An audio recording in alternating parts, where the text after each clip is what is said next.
नमस्कार मित्रो, मी ऋषिकेश मीरा मुकुटरायकर आणि पुनश्च तुमच्या सर्वांचं स्वागत करतो आपल्या यूट्यूब चॅनलला, ज्याचं नाव आहे बायो विथ ऋषी सर, ज्यामध्ये आज घेऊन आलो आणखी एक नवी टॉपिक. आपल्या चॅप्टरचा बॉडी फ्लुइड्स आणि सर्क्युलेशन हा जो चॅप्टर चालू होता त्यामधला एक नवीन टॉपिक आज आपल्याला घ्यायचा आहे, ज्याला आपण म्हणत आहे इलेक्ट्रोकार्डिओग्राफ, ECG. सर्वांनी कुठं ना कुठं तरी हे नाव ऐकलं असेल की ECG आहे बा, ECG मशीन आहे, त्याचा ECG काढला, XYZ पेशंट आहे त्याचा ECG काढला. या सगळ्या गोष्टी आपण वारंवार सतत ऐकत असतो, पण नेमकं ECG ज्याला आपण काय म्हणालो इलेक्ट्रोकार्डिओग्राफ, ECG म्हटलं की ECG काय आहे बा. बघा, तुम्ही अनेक TV शोजमध्ये, TV सिरियल्समध्ये बघितलं असेल की एखादा सिरियस पेशंट असते, ICU मध्ये भरती असते. ICU म्हणजे इंटेन्सिव्ह केअर युनिटमध्ये जो पेशंट असतो, ॲडमिट असतो, त्याच्या बाजूला एक मशीन असते, ते सतत आवाज करत राहते, काहीतरी बीपसारखाचा आवाज करत राहते. पण जेव्हा त्या बीपचा साऊंड एक लिनियरली आपल्याला येतो, तेव्हा काय होतो की आपण समजतो की तो पी पी पी असा काहीतरी साऊंड येतो. आणि जेव्हा तो कंटिन्युअस होऊन जातो, ह्या डॉट डॉट न करता तो कंटिन्युअस साऊंड येतो, तेव्हा आपण समजतो की त्या पेशंटची डेथ झालेली आहे, तो पेशंट तिथं एक्सपायर झालेला आहे. बघा, आता ते कशाहून आपण डिटेक्ट केलं, का बरं त्या मशीनचं महत्त्व आहे, ह्या सगळ्या गोष्टी आपल्याला आज या टॉपिकमध्ये बघायचं आहे. बघा, आता ECG ज्याला आपण इलेक्ट्रोकार्डिओग्राफ म्हटलेलं आहे, ज्याला आपण काय म्हटलेलं आहे इलेक्ट्रोकार्डिओग्राफ, ते काय आहे लक्ष द्या. इलेक्ट्रोकार्डिओग्राफबद्दल जर बघायचं झालं तर आपण एक एक करून सर्व पॉईंट समजून घेऊ. ठीक आहे. आता इलेक्ट्रोकार्डिओग्राफ काय, this type of machine electrocardiograph is a machine. Electrocardiograph काय सांगितलं आहे, दिस टाइप ऑफ मशीन, मशीनचं नाव आहे electrocardiograph, is use to obtain an electrocardiogram ECG. म्हणजे इलेक्ट्रोकार्डिओग्राफ हे मशीनचं नाव आहे, त्या इन्स्ट्रुमेंटचं नाव आहे, ज्याच्या थ्रू आपण ECG घेतो.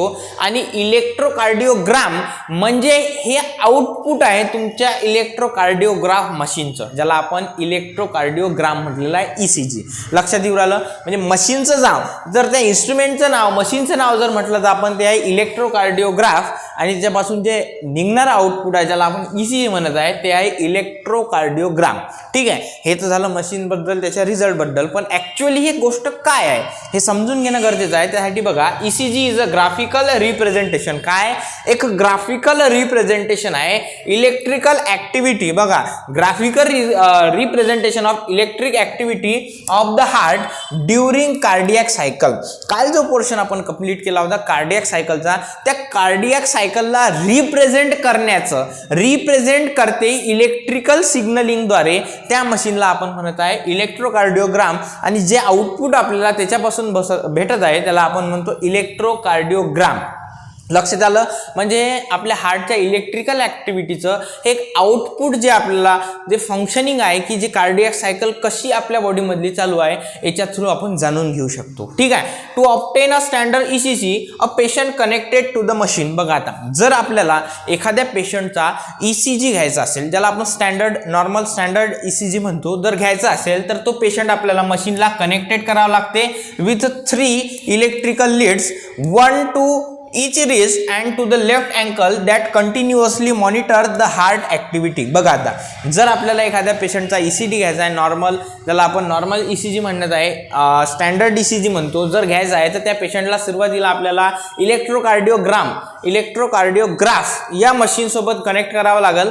आणि कनेक्ट करताना त्या काही 3 प्रकारच्या लीड्स त्याच्यामध्ये असतात. 2 रिस्ट, म्हणजे लेफ्ट आणि राईट साईडला 2 रिस्टवर 2 लीड्स असतील, आणि तिसरी लीड तुमच्या लेफ्ट अँकलला प्रेझेंट असेल. अशा 3 लीड्सनी तो पेशंट कनेक्ट केलेला असेल इलेक्ट्रोकार्डिओग्राफ मशीनला. त्याच्यानंतर बघा, जे लीड्स आपण कनेक्ट केल्या 2 रिस्टला आणि एक लेफ्ट अँकलला, त्या कंटिन्युअसली तुमच्या हार्टच्या ॲक्टिव्हिटीजला मॉनिटरिंग करण्याचं काम करतील. ठीक आहे. For the detail evolution of the heart function multiple leads are attach to the chest region. बघा, जर आपल्याला डिटेल इव्हॉल्युशन घ्यायचं आहे तुमच्या हार्टच्या फंक्शनचं, तर त्याच्यासाठी खूप सगळ्या अशा लीड्स प्रेझेंट असतील ज्या की तुमच्या चेस्ट रिजनला लावण्यात येतील, चेस्ट रिजनला अटॅच करण्यात येतील. म्हणजे मल्टिपल लीड्स म्हणजे तुमच्या अँकलला असतील, रिस्ट दोन्ही रिस्टला असतीलच, पण चेस्ट रिजनला सुद्धा तुमच्या अनेक 3 ते 4 टाईपच्या ज्या लीड्स आहेत त्या कनेक्टेड असतील. त्याच्यानंतर बघा here we will talk only about a standard ECG. आपण इथं फक्त स्टँडर्ड ईसीजी बद्दल बोलत असल्यामुळे each peak in the ECG is, आता बघा त्या ईसीजी मध्ये अशा काहीतरी पीक असतील, म्हणजे ग्राफिकल रिप्रेझेंटेशन म्हटलं तर ग्राफ जो आहे तो असा सरळ नसणार आहे, त्याच्यामध्ये काहीतरी पीक्स असतील. पीक म्हणजे असं उंचवट भाग, खोलवट भाग, उंचवट भाग, ज्याला आपण पीक म्हणत आहे. ठीक आहे. आता ह्या ज्या पीक असतील बघा, त्या पीक बद्दल काय, peak identify the letter from P to T. आता त्या ज्या पीक त्याच्यामध्ये प्रेझेंट असतील त्या ग्राफमध्ये, त्याला आपण आयडेंटिफाय करू with the help of letter. काही अल्फाबेट्सच्या, काही लेटरच्या सहाय्याने त्याला आपण ओळखतो. त्या फ्रॉम पी टू टी म्हणजे जे आपले ABCD आहे त्यामधल्या पी पासून तर टी पर्यंत हे जे लेटर्स आहेत, म्हणजे पी, क्यू, आर, एस आणि टी, या सगळ्या लेटर पासून आपण त्या पीकला ओळखतो. That correspond to the specific electric activity of the heart, जे की प्रत्येक जे लेटर आहे ते एक स्पेसिफिक ऍक्टिव्हिटीला शो करते तुमच्या हार्टच्या. पी असो, क्यू, आर, एस असो किंवा टी असो, हे प्रत्येक जे लेटर आहे तुमच्या हार्टच्या ऍक्टिव्हिटीला डिनोट करण्याचं काम करते, काहीतरी शो करते तुमची हार्टची ऍक्टिव्हिटी त्या लेटरच्या थ्रू. ठीक आहे. बघा आता जसं आता आपण म्हटलं की लेटरच्या थ्रू हार्टची ऍक्टिव्हिटी शो होऊ राहिली, तर कोणत्या लेटरच्या थ्रू हार्टची कोणती ऍक्टिव्हिटी शो करते हे सुद्धा इन डिटेलमध्ये पाहणं गरजेचं आहे. म्हणून आपण पाहू द पी वेव्ह. लक्षात घ्या, पी पासून तर टी पर्यंत सांगितलं, त्यामधली सर्वात पहिली वेव्ह असेल तुमची P wave. P wave represent the electrical excitation और डिपोलरायझेशन ऑफ द ॲट्रिया. लक्षात घ्या, ॲट्रियाचं डिपोलरायझेशन शो करून राहिलं तुमचा P wave, and which leads to the contraction of both atria. म्हणजे जेव्हा दोन्हीही ॲट्रिया कॉन्ट्रॅक्ट होतील तुमच्या हार्टचे, तेव्हा एक डिप्रेशन तुम्हाला दिसेल त्या ठिकाणी, त्या लीड्सला एक पीक तुम्हाला त्या ग्राफला दिसेल, आणि त्या पीकला आपण नाव दिलं पी वेव्ह. आणि पी वेव्ह केव्हा त्या ग्राफमध्ये येईल, तर जेव्हा दोन्ही ॲट्रिया, बोथ द ॲट्रियाज वेअर कॉन्ट्रॅक्शन, दोन्ही ॲट्रिया जेव्हा कॉन्ट्रॅक्ट होतील तेव्हा त्या ग्राफवर एक पीक येईल, त्याला आपण म्हटलेला पी वेव्ह. समजा आता for example this is the graph. या ग्राफच्या वेळ काय होईल की जेव्हा पी वेव्ह जनरेट होईल, ही जनरल नॉर्मल रेंज आहे, पी वेव्ह जेव्हा जनरेट होईल तेव्हा एक नॉर्मल पीक तुमच्या ग्राफमध्ये येईल. म्हणजे हे काय, याला आपण डिनोट करू पी वेव्ह. लक्षात आलं? ठीक आहे. त्याच्यानंतर बघा आणखी काय सांगितलंय, पी वेव्ह तर झालं. The QRS complex represent the depolarization of the ventricles. त्याच्यानंतर एक कॉम्प्लेक्स असेल ज्याला आपण QRS कॉम्प्लेक्स म्हणतो. पी नंतर काय ते क्यू, आर आणि एस, हे 3 लेटर म्हणून एक कॉम्प्लेक्स फॉर्म झाला असेल. फॉर एक्झाम्पल आता आपण हे जनरल याच्यात पी वेव्ह पकडली, त्याच्यानंतर असं कॉम्प्लेक्स सारखं स्ट्रक्चर येईल, याला आपण म्हणू ही पी वेव्ह, हा क्यू आर आणि हा एस, हा QRX कॉम्प्लेक्स. ठीक आहे. या QRX कॉम्प्लेक्सला काय म्हणून राहिलो, the QRX complex represent the depolarization of the ventricle. म्हणजे हा QRX कॉम्प्लेक्स जर तुम्हाला दिलेला आहे, हा काय डिपोलरायझेशन होणार आहे इथं व्हेंट्रिकलचं, which initiates the ventricular contraction, आणि ज्याच्यामुळे तुमच्या व्हेंट्रिकलच्या कॉन्ट्रॅक्शनची सुरुवात होणार आहे. कुठं, QRX कॉम्प्लेक्स मध्ये, क्यू पासून स्टार्ट होणार आहे. लक्षात येऊ राहिलं ना. पी वेव्ह काय होतं, it is the contraction of your atrias, and QRS complex is the your contraction of your ventricles. Understood everyone? If you have any query about this topic, you can DM me. बघा, the concentration start shortly after Q and marks the beginning of the systole. बघा काय सांगितलंय की जो contraction आहे ते shortly start होते Q पासून कॉन्ट्रॅक्शन स्टार्ट होते, and after Q marks the beginning of the systole, आणि सिस्टोलची बिगिनिंग इथपासून काय होऊ राहिलं, स्टार्ट होऊ राहिली. The T wave represent the return of the ventricles from excited to normal state. याच्यानंतर बघा आणखी एक थोडं इथं एलिव्हेशन येणार आहे, आणि एलिव्हेशन नंतर परत तुमचा ग्राफ स्ट्रेट होणार आहे, आणि याला आपण नाव देऊ टी वेव्ह. याला म्हणू आपण टी वेव्ह. आता टी वेव्ह काय रिप्रेझेंट करू राहिला, तर बघा T wave represent the return of the ventricles from excited to normal state. म्हणजे ज्या एक्साइटेड स्टेटमध्ये तुमचे व्हेंट्रिकल्स गेले होते ते रिटर्न येऊ राहिले त्याच्या नॉर्मल स्टेटमध्ये, आणि ते शो कोण करू राहिलं, तुमची टी वेव्ह. म्हणजे बघा काय काय पाहिलं आपण, एक पी वेव्ह पावली. पी वेव्ह म्हणजे काय, ॲट्रियल कॉन्ट्रॅक्शन. त्यानंतर QRX कॉम्प्लेक्स पाहिला. QRX कॉम्प्लेक्स म्हणजे काय, तुमचं व्हेंट्रिक्युलर कॉन्ट्रॅक्शन, आणि व्हेंट्रिक्युलर जेव्हा तुमच्या नॉर्मल स्टेटमध्ये येतील तेव्हा आणखी एक ऍक्टिव्हिटी शो करतील, त्याला आपण म्हटलेलं आहे टी वेव्ह, ज्याला रिपोलरायझेशन असं सुद्धा आपण म्हणतो. The end of the T wave marks the end of systole, आणि जेव्हा तुमची टी वेव्ह एंड होते त्याला आपण काय म्हणतो, the mark of the T wave, तुमचं सिस्टोल इथं एंड झालं असं ते शो करते, मार्क्स द टी वेव्ह. ठीक आहे. त्याच्यानंतर बघा obviously bye counting the number of QRX complex. बघा आता एका कार्डियाक सायकलमध्ये एक QRX कॉम्प्लेक्स येऊ राहिला. जसं या डायग्राममध्ये तुम्ही पाहिलं की हा काय एक कार्डियाक सायकल आहे. This is one cardiac cycle. हा जो ग्राफ आपण पाहिला, एक P वेव, एक QRX कॉम्प्लेक्स आणि एक T wave, it is the one cardiac cycle. ठीक आहे. मग आता एका कार्डियाक सायकलमध्ये QRX कॉम्प्लेक्स कितीदा आला? एकदा. ठीक आहे. एका कार्डियाक सायकलमध्ये QRX कॉम्प्लेक्स जो आहे हा एकदा फॉर्म झाला. म्हणून म्हटलं obviously bye counting the number of QRX complexes that occur in a given time period one can determine the heartbeat rate और ऑफ एन इंडिव्हिज्युअल.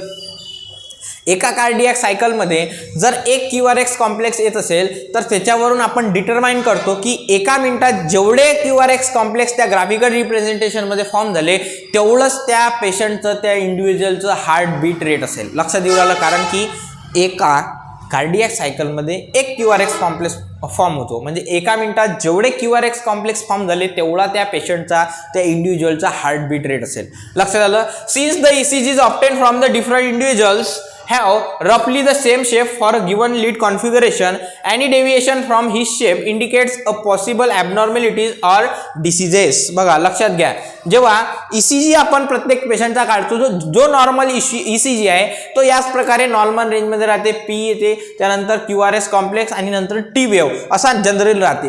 पण या QRS कॉम्प्लेक्स, T वेव किंवा P वेव याच्यामध्ये जर कुठं जर काही कमी जास्त असलं तर समजून जायचं की त्या पेशंटच्या हार्टच्या फंक्शन मध्ये, कार्डियाक सायकलमध्ये काहीतरी ॲबनॉर्मॅलिटी आहे किंवा काहीतरी तिथं डिसीज आहे. कारण की जनरली जर आपण ECG बघितला तर तो जवळपास सगळ्याच पर्सनचा नॉर्मल ECG हा सेम असतो. परंतु त्याच्यामध्ये जर काही डिफ्लेक्शन असलं तर समजून घ्यायचं की तिथं काहीतरी ॲबनॉर्मॅलिटी आहे, काही डिस्फंक्शनिंग आहे तुमच्या कार्डियाक सायकलमध्ये किंवा तिथं कोणता तरी डिसीज आहे. त्यानंतर here it is of the great clinical significance, आणि म्हणून ECGला ज्याला आपण इलेक्ट्रोकार्डिओग्राम म्हटलेला आहे त्यालाच आपण एक क्लिनिकल सिग्निफिकन्स सुद्धा म्हणतो, ज्याच्या थ्रू आपण हार्टचे किंवा कार्डियाक सायकल जी आपल्या बॉडीमध्ये रन होऊ राहिली याच्यामध्ये असणारे काही डिफ्लेक्शन असतील, ॲबनॉर्मॅलिटी असतील, त्या आपण ओळखू शकतो. लक्षात येऊ राहिलं. बघा आता तुमच्या समोर एक डायग्राम दिसते, त्याच्यामध्ये दाखवलेला आहे एक P वेव, त्याच्यानंतर आहे QRS कॉम्प्लेक्स, त्याच्यानंतर आहे T वेव. ठीक आहे. इथपर्यंत काय झालं? One cardiac cycle. आणि हेच अशी परत रिपीट होत जाणार आहे. प्रत्येक मिनिटाला नॉर्मल रेंजमध्ये 72 टाइम्स QRX कॉम्प्लेक्स फॉर्म होणार आहे, कारण की हार्ट तुमचं बीट करते 72 टाइम्स पर मिनिट. त्यामुळे एका बीटमध्ये एक QRX कॉम्प्लेक्स, या अनुषंगाने 72 times QRX complexes per minute असे फॉर्म होत जातील. आणि असंच जर तुम्ही पाहिलं कधी ECGचा रिपोर्ट जर पाहिलेला असेल तर खूप अशी लांब लचक अशी तुम्हाला पेपर देतात ते, त्याच्यामध्ये तुम्हाला QRX कॉम्प्लेक्स कंटिन्यू झालेले दिसतात. त्याच्यामध्ये डिफ्लेक्शन जर आढळलं तर ते तुमची ॲबनॉर्मॅलिटी समजण्यात येते. ठीक आहे. This is all about the QRX complex. बघा P वेव तुमची शो करते ॲट्रियल डिपोलरायझेशन, त्याच्यानंतर हा QRX कॉम्प्लेक्स करते तुमचं व्हेंट्रिक्युलर डिपोलरायझेशन, त्याच्यानंतर तुमची जे T वेव आहे ते करते व्हेंट्रिक्युलर रिपोलरायझेशन, म्हणजे तुमचे व्हेंट्रिकल वापस त्याच पोझिशनमध्ये येणे. आणि त्याच्यानंतर परत काय होणार आहे, ही तुमची P वेव आहे, ही परत काय होणार आहे, इथं ॲट्रियल डिपोलरायझेशन म्हणजे ॲट्रिया परत कॉन्ट्रॅक्ट होतील इथं. लक्षात येऊ राहिलं. This is all about the ECG. लक्षात येऊ राहिलं. ECG मध्ये काही प्रॉब्लेम असला तर नक्कीच कमेंट सेक्शनमध्ये विचारा, अन्यथा अभ्यास चालू ठेवा. खूप जास्त असा इम्पॉर्टंट हा टॉपिक आहे, हा समजायला पाहिजे आपल्या जनरल नॉलेजसाठी सुद्धा आणि आपल्या नीट CET आणि बोर्ड एक्झाममध्ये सुद्धा याच्यावरती क्वेश्चन येऊ शकतात. ठीक आहे. याच्यानंतर आजच्या लेक्चरमध्ये आपल्याला दुसरा टॉपिक जो पाहायचा आहे त्याचं नाव आहे regulation of the cardiac activity. Cardiac activity म्हणजे जे हार्टची फंक्शनिंग आहे ती कशी रेग्युलेट केली जाते बघ, ते पण आपण आज पाहून घेऊ. बघा, normal activities of the heart are regulated intrinsically. जे नॉर्मल हार्टची ॲक्टिव्हिटी आहे ती रेग्युलेट केल्या जाते intrinsically, that is auto regulated by special muscles, nodal tissue, hence the heart is myogenic in nature. जसं आपण मागच्याच लेक्चरमध्ये पाहिलं होतं की हार्ट आपलं मायोजेनिक इन नेचर. आता मायोजेनिक म्हणजे काय की हार्ट जे स्वतःची फंक्शनिंग आहे ते स्वतःच इनिशिएट करते, स्वतःच कंप्लीट करते आणि स्वतःच त्याची सायकल जे आहे ते रन करत राहते. म्हणून आपण हार्टला काय म्हटलं होतं, मायोजेनिक इन नेचर. आणि हार्टची जे फंक्शनिंग आहे ते कंटिन्यू करण्याला कारण म्हणजे हार्टमध्ये प्रेझेंट असणारे एक स्पेशलाइज टाईपचे जे टिश्यूज आहेत ज्याला आपण नोडल टिश्यूज म्हटलेलं आहे, त्याच्यामुळे हार्ट काय मायोजेनिक इन नेचर आहे. बघा, a special neural central in the medulla oblongata can moderate the cardiac function through autonomic nervous system. बघा, हार्ट मायोजेनिक इन नेचर जरी असलं तरी त्याच्यावर थोडंफार काही प्रमाणात कंट्रोल तुमच्या ब्रेनचा आहे. आता ब्रेनचं कंट्रोल आहे म्हणजे ब्रेनचा एखादा स्पेसिफिक पार्ट त्याच्यावर कंट्रोल ठेवत असेल. हार्ट स्वतःचे जे हार्टबीट आहे ते स्वतःच इनिशियल करते, स्वतःच ते फंक्शन कंटिन्यू ठेवते, पण परंतु तरी सुद्धा त्याच्यावर ब्रेनची कंट्रोलिंग आहे. आणि ब्रेनचा कोणता पार्ट, त्याचा मेडुला ऑब्लांगेटा. बघा, ब्रेन मधला मेडुला ऑब्लांगेटा याला मॉडरेट करण्याचं काम करते. कोणत्या सिस्टीमच्या थ्रू, तर ज्याला आपण ANS म्हणतो. ANS म्हणजे autonomic nervous system, autonomic nervous सिस्टीमच्या थ्रू.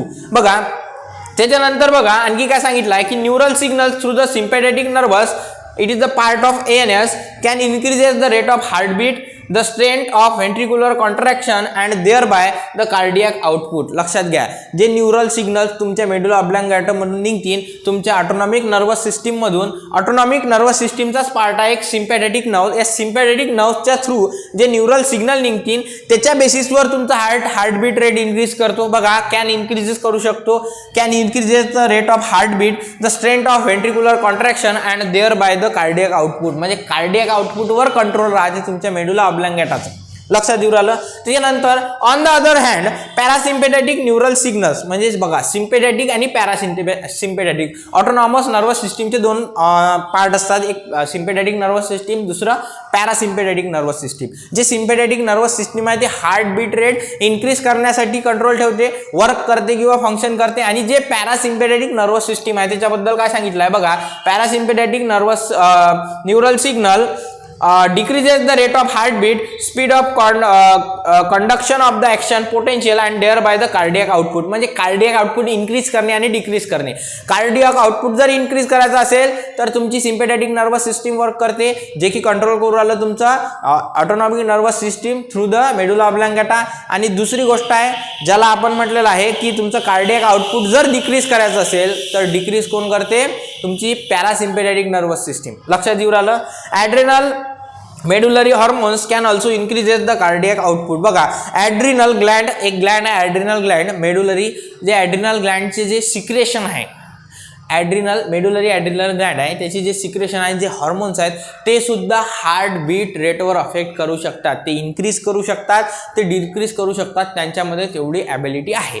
ते हॉर्मोन्स सिक्रेट कोण करते, तर ॲड्रिनल ग्लँड ज्याला आपण म्हणतो. लक्षात येऊ राहिलं. This is all about the regulation of cardiac activity. बघा, आजच्या लेक्चरमध्ये आपण ECG पाहिलं आणि रेग्युलेशन ऑफ कार्डियक ॲक्टिव्हिटी पाहिलं. दोन्ही टॉपिकमध्ये जर काही अडचण असली तर नक्कीच तुम्ही आपल्या कमेंट बॉक्समध्ये कमेंट टाकू शकता, किंवा मी कालच तुम्हाला लास्ट लेक्चरला सांगितलं आहे की माझ्या इन्स्टाला सुद्धा मला मेसेज करू शकता. माझी ID आहे ऋषी पाटील 07.